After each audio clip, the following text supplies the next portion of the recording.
Okay,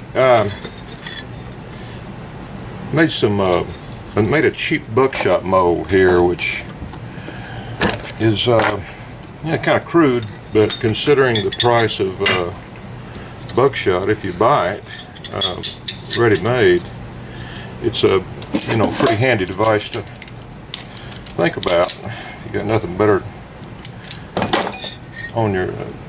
you got nothing better to do with your time.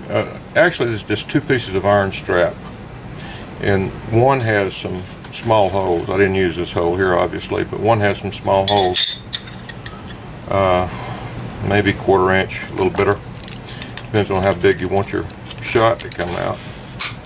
And you just put those in the vise, as so. And to melt the lead, all I did was take a little metal spoon here, measuring spoon, and a torch, and get it good and hot.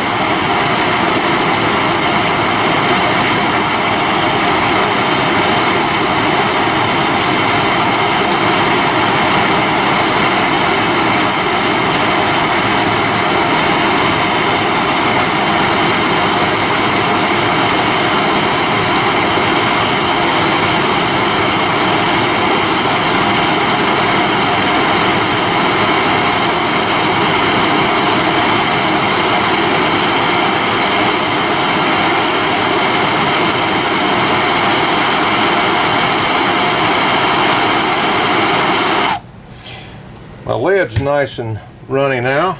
You want to be careful you don't pour this over your bare feet or something, but then you just kind of get it into the mold.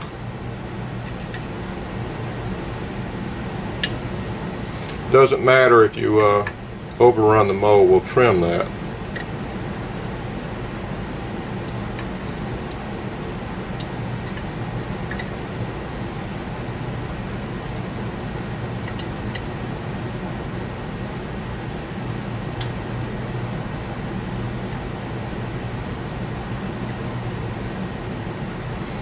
And lay that to one side.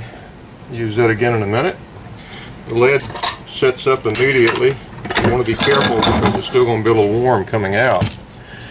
And then what you have are these, and just knock them out. I use a punch to do it because they're in there pretty good, but they will pop right out. And I'll come back in a second and show you what I do with them once I get them out. Okay, you can see, I think, that these are a bit irregular. And of course, they're flat on the ends, so they're not round, completely round like buckshot. I don't think I'd want to use these for hunting rounds because with their irregular shape, there's no telling where they'll go. But what you do then is just trim this, and of course, anything that trimmed off, you can put right back into the melt.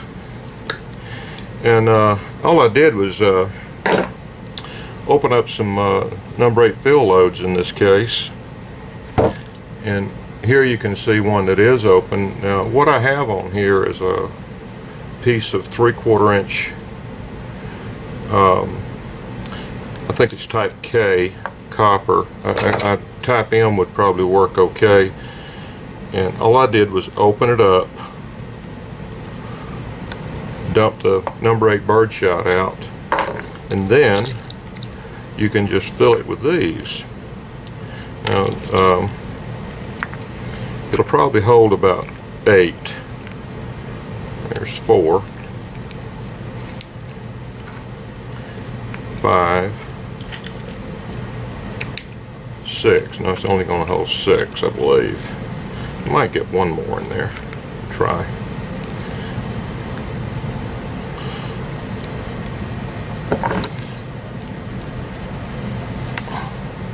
Well, I don't believe one's going to go in there, so let me see if I can get that one back out. There it came. Alright, and the reason I have this copper sleeve on here, and it fits over a 12-gauge shotgun shell just real snugly. You might want to warm it up a bit before you do it. I wouldn't put a torch on it or anything on the shotgun shell.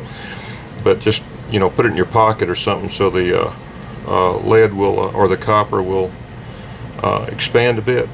And then you just recrimp the shotgun shell. Doesn't matter if it's looks like a factory load, but there you have it.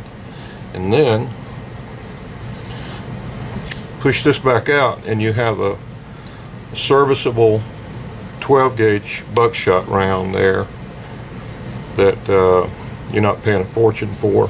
And these would be extremely useful for home defense. At some point I'll take one out and fire it and see what sort of pattern I get on this as opposed to a regular load.